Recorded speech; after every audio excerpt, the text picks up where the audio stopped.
What a season the Orlando Magic had. They showed everyone why they have one of the best young cores in the whole entire NBA, going 7 games with the Cleveland Cavaliers, one of the other best young cores in the league, and with one of the best players on their team, Donovan Mitchell.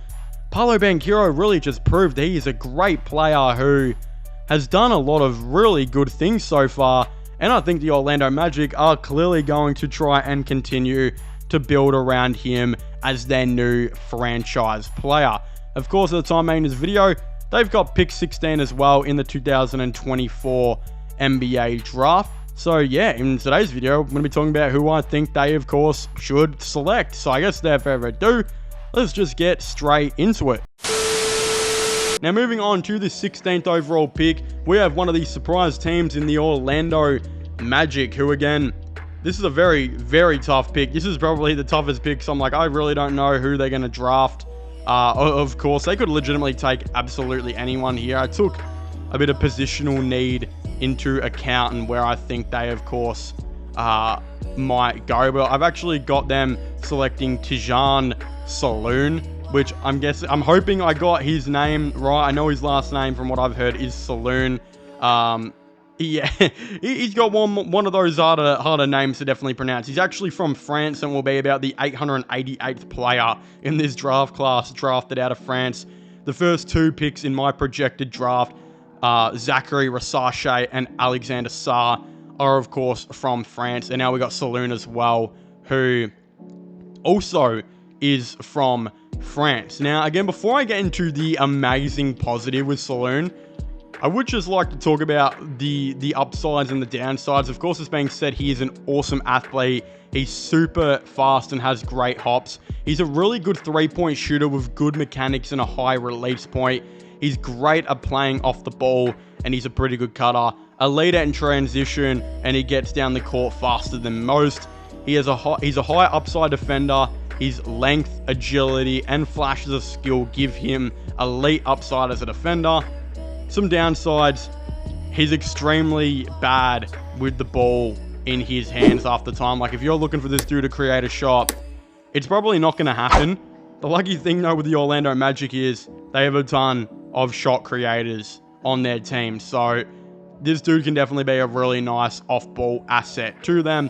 And, of course, he is raw and is being said to actually need quite a fair bit of time to develop. With how the Magic are going, do they have time to develop a guy like this? Maybe, maybe not. But again, dudes like Jet Howard and stuff should be, of course, making that next step next year and getting a lot more minutes. So having a dude like Saloon will be a very, very, I think, necessary thing to, of course, have him develop, you know, as maybe a 13th to 15th man. It's being said that he has shades of Mikal Bridges and John Collins. We know that when John Collins can get the ball in his hands, he can be pretty sloppy. I low-key feel like Mikal Bridges is a good shot creator, but he's not as great as what we all thought he was going to be. But there is one reporter out there, and this is why he's an interesting player, Tijan Saloon, is because he is actually being said that he could have traits of Giannis. Now, this is really interesting because, as I said earlier, this pick might be like the 2013 NBA draft, where realistically we don't exactly know who is going to be the best players in this class. It could be absolutely anyone, and someone random might, of course, pop up. Now, I believe Gobert was also in the 2013 draft. I could be wrong on that, but I know Giannis definitely was. He went like 15th overall, and of course we know he became an absolute freak. Again, Saloon, right now, I do have him going with the 16th overall pick. So it kind of matches up in terms of that. A lot of people are saying he does have some comparisons as well, as he's elite in transition.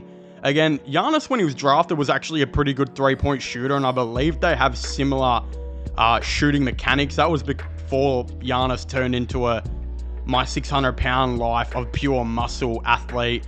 Again, Saloon is also an awesome athlete, and it's being said he's super fast and is a, of course, great dunker here and there as well. So, realistic thing is, maybe if you gave this guy time to develop, like how Giannis, of course, developed over those years, we might be looking at a a man who could possibly be really good in the NBA and a really good player for the Orlando Magic. So that's why I've got them taking Tajon Solarin with this pick. But of course, if you haven't already, please make sure to leave a like and subscribe to the channel.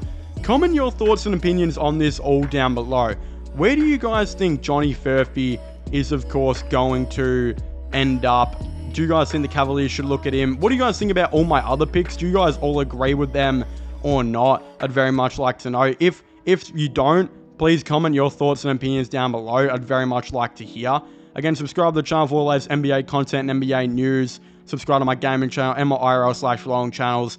Links for them will, of course, be in the description down below. But as I was saying, please make sure to leave a like, subscribe, and comment. And I'll see you guys next time. Goodbye.